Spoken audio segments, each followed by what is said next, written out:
Dieu veut que tu vives ta vie de vrai disciple de Jésus. Pour vivre la vie de Jésus, il faut quand même réaliser ce que représente la vie que Jésus a emmenée sur la terre.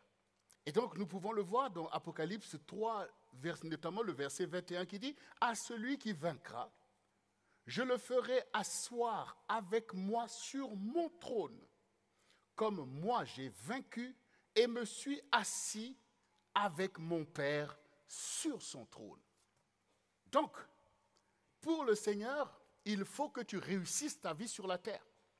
Ça veut dire quoi? Réussir ma vie sur la terre. Parce que si tu comprends que tu dois réussir ta vie sur la terre, ça veut dire que tu crois qu'il y a une autre vie après. Donc, il faut que tu réussisses ta vie, en fait. Tu ne peux pas vivre comme les païens qui font semblant de ne pas savoir qu'il y a autre chose. Positionne-toi sur cette vérité. Contemple la gloire de ton Seigneur. Réalise que celui que Israël cherche encore aujourd'hui, il est venu vers toi. Celui que les élus, les saints n'ont pas pu discerner, il est là devant toi.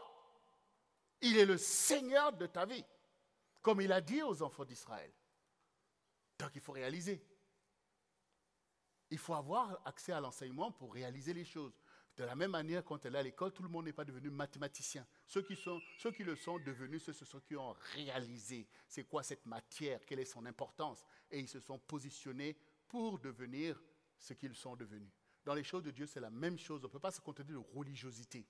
Il faut connaître le Seigneur comme on a vu. Et une fois qu'on le connaît, on sait qu'il est vrai, qu'il est là. Quand on vous parle du Saint-Esprit, vous savez que le Saint-Esprit est là. Donc, tu ne peux pas te dire que là, oh Dieu, je ne sais pas où est-ce qu'il est, je suis tout seul. Tu dois lire tout ce qui est écrit du Saint-Esprit pour le connaître, pour pouvoir communier avec lui. Pourquoi? Parce que le Seigneur vient de te dire que si vous ne demeurez pas en moi, si je ne demeure pas en vous, vous ne pouvez rien faire en fait. Même si tu veux, oh je veux servir Dieu, tu ne pourras rien faire.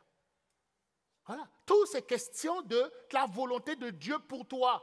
Une volonté que tu as bien discernée et que tu t'en contentes. Dieu, il a un chemin pour toi, un chemin. S'il t'emmène là, c'est là qu'il te veut. Dès lors que tu es là où il te veut, tu demeures en lui.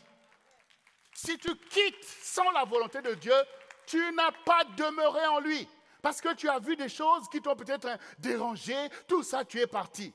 Bon, et puis après un jour, Seigneur, mais tu m'as abandonné. Comment ça, je t'ai abandonné?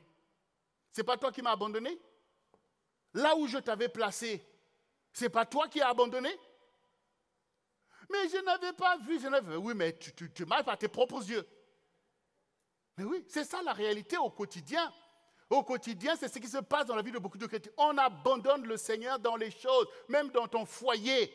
Parce qu'il y a des difficultés, allez, tu prends tes pieds, tu passes, je ne sais pas où, tout ça. Mais est-ce que le Seigneur est avec toi dans les décisions que tu prends? Donc, bien-aimé, le Seigneur dit de demeurer en lui, ce sont ses prescriptions. Dans toute chose, je demeure en Dieu. Que ça soit dans l'abondance ou dans la disette, je demeure en Dieu. Que ça soit en bonne santé ou dans la maladie, je demeure en Dieu. Dans les choix que je veux faire, je demeure en Dieu. Si j'ai rencontré une sœur, il y a telle autre sœur que j'ai dit bonjour, la tête commence à tourner. Quel est le plan de Dieu? Quel est le plan de Dieu?